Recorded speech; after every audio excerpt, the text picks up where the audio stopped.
Now, right off the bat, in case you guys have been wondering, and I did drop this and mention this a couple of times, is that I have not really been all that impressed with Ahsoka episodes 1 and 2 so far during the Disney Plus premiere just on, of course, August 22nd. I really wasn't impressed. I know a lot of others out there felt the same, and look, we all have differing opinions, and I think that we should all respect each other's opinions, and that's all welcome, by the way, below in the comments. This is Mike Zero. Subscribe if you're new and like this video to see future updates. I'm also on Twitter at Mike01. I thank you all so very much for the great and kind support. And let's get right into the subject, shall we? Now, later on in this video, I'm going to be going over all of the pointers that I really disliked about the Ahsoka series, and mainly why I really did not enjoy it fully from start to finish, and we'll talk about that a little bit later, but focusing on Kathleen Kennedy and Dave Filoni specifically.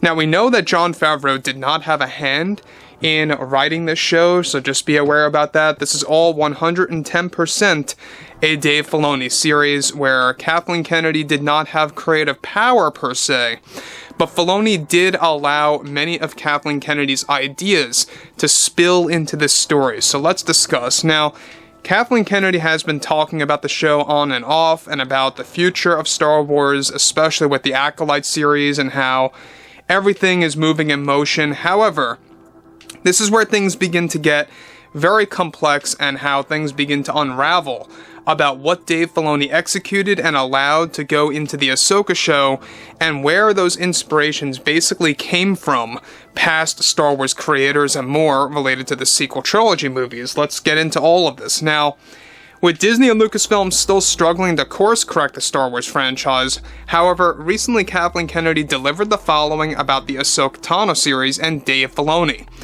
She went on to state the following: "While I was busy with the Acolyte and Leslie Headland and working with her, I figured let me give Dave some pointers on the direction of Ahsoka and where it needed to go.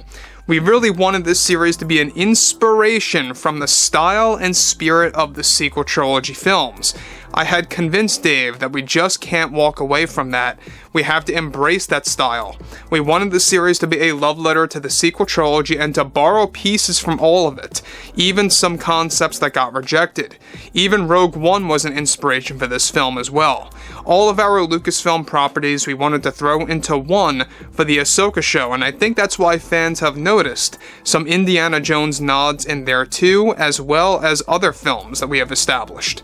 I'm sure that that's why fans have also seen different theming in this actual series, which Dave established in the second episode primarily. I'm sure that many have noted our plans of creating multiple galaxies. This was an idea or a concept that we had with Rian Johnson's trilogy that is now finally coming to life. It allows us to break the rules of Star Wars and essentially gives us the free will to do whatever we want in the franchise moving onwards." Now guys, let me stop here quick. Now, I've heard that some people actually like the idea of there being multiple galaxies. I, however, feel the complete opposite. I feel it's basically Filoni and Kathleen Kennedy's way of abandoning what we have established in this one galaxy that, by the way, holds the tales of the original trilogy and the prequel trilogy films. Alright, and it's also, like Kathleen Kennedy says here, it's going to allow them to do whatever they want to do in Star Wars. So I think that you're going to be able to see things unravel where basically it may not feel Star Wars moving onwards. It may not have that feeling anymore. For all we know, these different galaxies do not hold the Force, but they could very well hold something completely different, and that's just going to alter Star Wars altogether. Now, we know that Kathleen Kennedy wanted to do this with Rian Johnson's trilogy. This is why it worries me so much. We talked about the leaks of Rian's trilogy from years ago, and what Rian was preparing for his series of films, and how it was going to focus on the Force being dead or non-existent and not really being a thing. No Jedi, no Force, no Sith, no dark side or light, just something completely different in a new galaxy. And the fact that Kathleen Kennedy is admitting here that the multiple galaxies being introduced into Star Wars and how you can travel there was inspired by Rian Johnson's movies, and how Dave Filoni executed that in Ahsoka, I think is all the more worrisome, to be honest, guys. That's just my take on things, and it's basically, literally, like Kathy says, breaking the rules. And she may view it as in a good way, I, however, view it as in a bad way. That's just how I see things. So moving onwards, alright? She goes on to elaborate further. We couldn't be happier about that, and we will be taking advantage of Ryan's concepts and other creators' concepts that Dave was able to execute perfectly into the storyline. We feel the future is female with Star Wars, and it's a great beginning with Ahsoka and a great continuation with Acolyte, and it's just the start for us with forward thinking. We have to evolve and make new stories. It's our best chance to obtain success with this brand, and that's our aim and has been for a while now. So far, we are more than happy with the response to the series we have been getting from the first 2 episodes. Now guys, as far as I'm concerned, there's a big mixed bag with the Ahsoka series.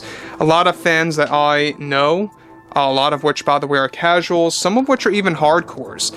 The biggest complaint that I have seen among casuals is that they don't want to watch Star Wars Rebels to understand these characters, but it's not just that. Even Rebels fans have had their issues with this film.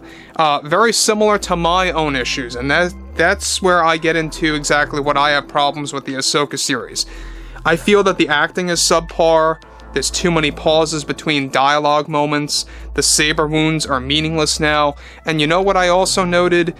If a female gets stabbed in the abdomen, they survive. If it's a male, they perish.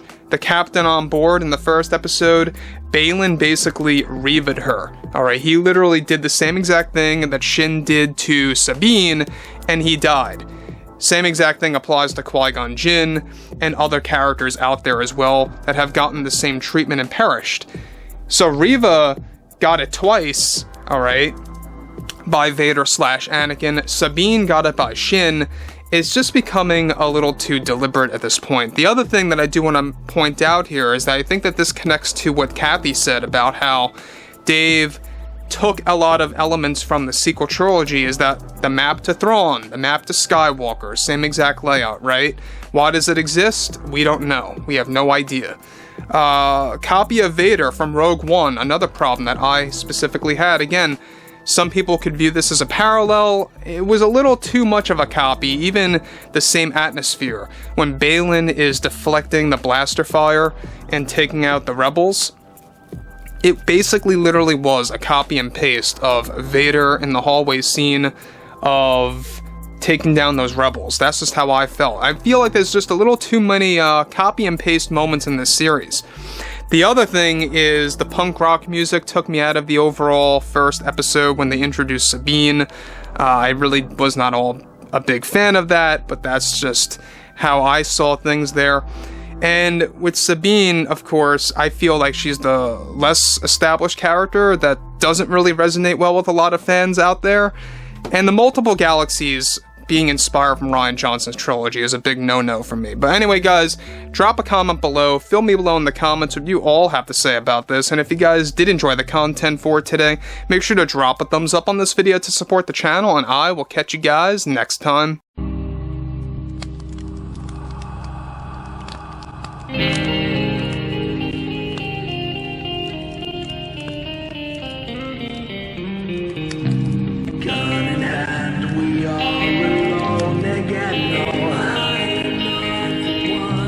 Night to moon, we hear them moans again.